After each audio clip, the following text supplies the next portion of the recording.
Eu sou Mário Persona e essas são as respostas que eu dei aos que me perguntaram sobre a Bíblia.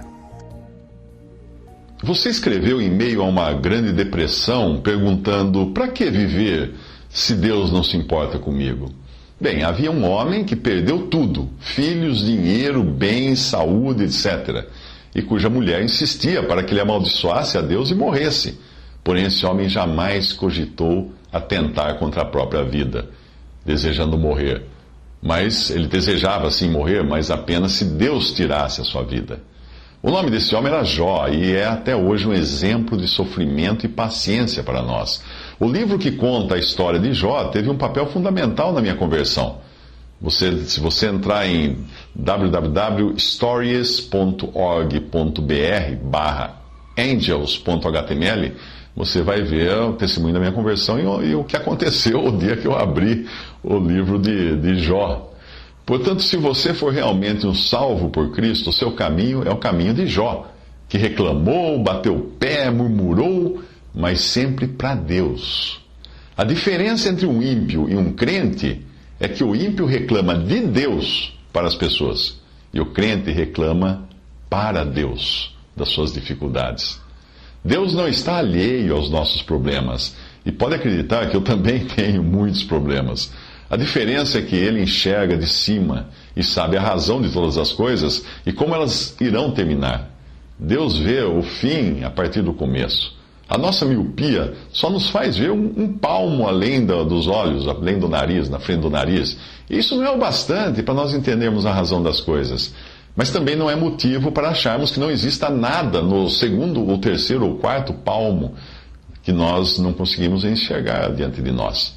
Eu não sei se é o seu caso, mas hoje existe um batalhão de desapontados com Deus, não porque Deus os desamparou, mas porque eles ouviram um evangelho falso.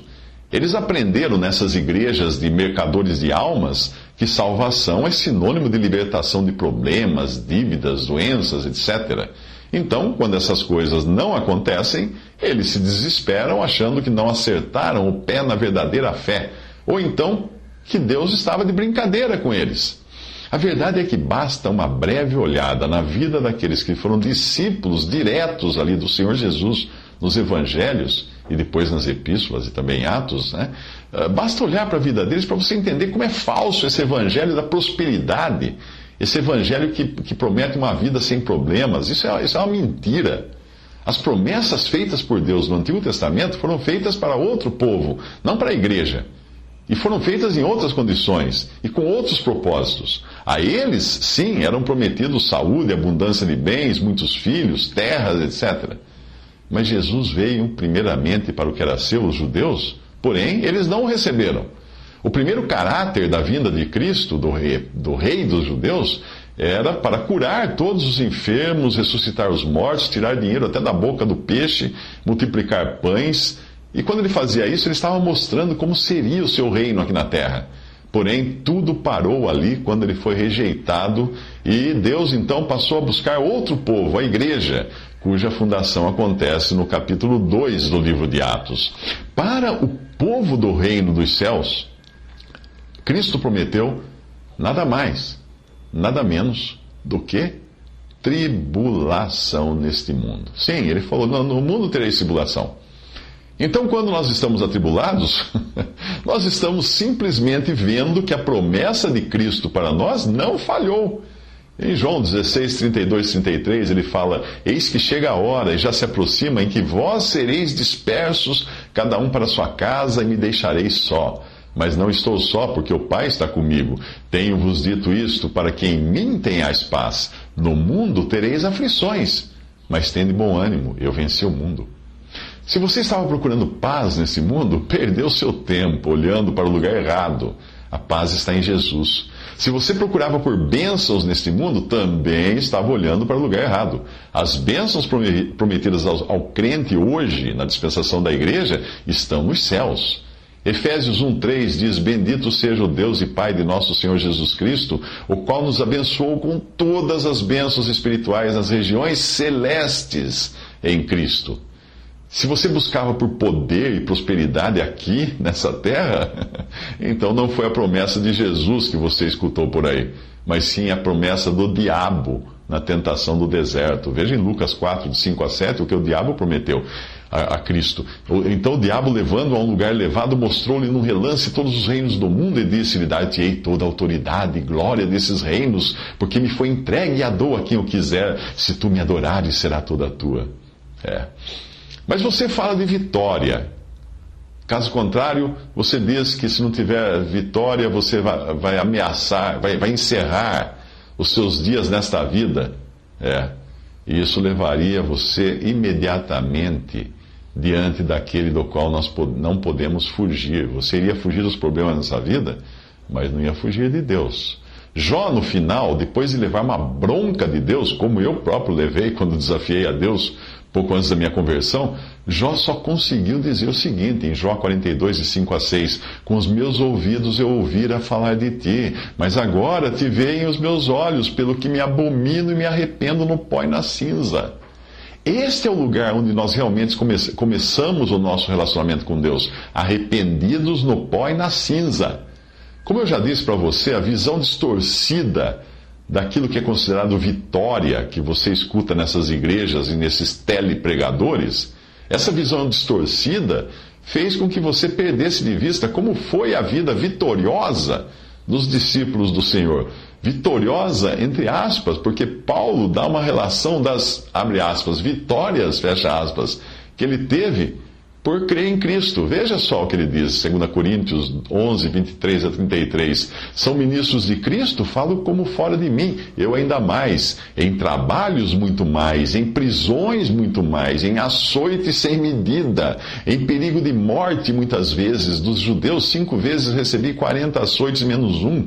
3 vezes fui açoitado com varas. 1 vez fui apedrejado. 3 vezes sofri naufrágio. 1 noite e 1 dia passei no abismo. Em viagens muitas vezes, em perigos de rios, em perigos de salteadores, em perigos dos da minha raça, em perigos dos gentios, em perigos na cidade, em perigos no deserto, em perigos no mar, em perigos entre falsos irmãos, em trabalhos e fadiga, em vigílias muitas vezes, em fome e sede, em jejuns muitas vezes, em frio e nudez. Em Damasco, o que governava sobre o rei Aretas, guardava a cidade dos damascenos para me prender, mas por uma janela desceram-me no cesto, muralha abaixo, e assim escapei das suas mãos. Olha as vitórias de Paulo. Era só sofrimento atrás de sofrimento. Apesar das dificuldades que eu já enfrentei na vida, tanto antes da minha conversão como depois, eu posso garantir para você que eu nunca fui preso, nunca fui açoitado com varas, com chicotes, também nunca vi a morte de perto, nunca fui apedrejado, nunca naufraguei, nunca passei a noite em meio às ondas do mar, na escuridão, nunca sofri ameaças em viagens, rios, assaltos, no deserto, no mar, entre falsos irmãos, nunca. Também nenhum rei mandou me prender e, portanto, eu nunca precisei escapar escondido num cesto baixado de uma muralha. E acredito que também não tenha acontecido com você. Certamente Paulo não se enquadra na imagem que os falsos pregadores querem vender de um cristão bem-sucedido com 3 BMW na garagem da sua mansão. Depois de tantos sucessos assim na sua vida, na vida de Paulo, como ele descreveu aqui, ele foi tirado da sua masmorra. Para quê? Para ganhar uma BMW? Não, para ser decapitado. Foi assim que ele acabou a vida dele. Portanto, eu sugiro 2 coisas. Primeiro, que você procure esquecer tudo que já ouviu por aí em termos de evangelho, da prosperidade, de cura, de riqueza e tantas outras bobagens que eles pregam na TV e no rádio. Deus não oferece uma salvação de problemas, Deus oferece uma salvação de pecados, a libertação do juízo eterno, que Deus fatalmente irá determinar sobre os que morrerem na incredulidade. Em segundo lugar, volte-se para Cristo apenas. Fale com Ele, eu sei que você já falou com Ele, mas fale com Ele de novo. Coloque-se diante dEle, não como alguém que tem demandas, exigências, que quer provar a Deus para receber 1 milhão, não. Nós não temos qualquer direito de ter qualquer coisa diante de Deus, nós só temos pecados para apresentar para Ele. Deus não abandonou você, lembre-se disso, porque Deus também não abandonou Jó. Deus tem algo para você no final de tudo que não poderá entender por enquanto. Mas no final ele tem uma razão de tudo isso que você está passando. O próprio Jó, no final, aceitou que Deus tinha razão, sem nem mesmo entender de onde veio o caminhão que o atropelou. Nem deu para notar a placa, como a gente costuma dizer. Geralmente, nós não percebemos quando lemos o livro de Jó, que ele nunca leu os primeiros 2 capítulos que explicam a origem do seu sofrimento e das suas provas. Portanto, o meu conselho a você: entregue a sua vida a Cristo e não a esse amuleto que você ouviu falar nas igrejas por aí, que ia resolver todos os seus problemas da vida, ia deixar você rico e sarado de todas as doenças. Não. Entregue a sua vida a Cristo, creia nele como Salvador, para receber o perdão dos seus pecados. E tire da cabeça de uma vez por todas essa ideia de que a melhor solução é sair desta vida. Não é. Não é e nunca vai ser, porque você não vai resolver problema algum, você vai aumentar e vai criar um problema maior ainda para você.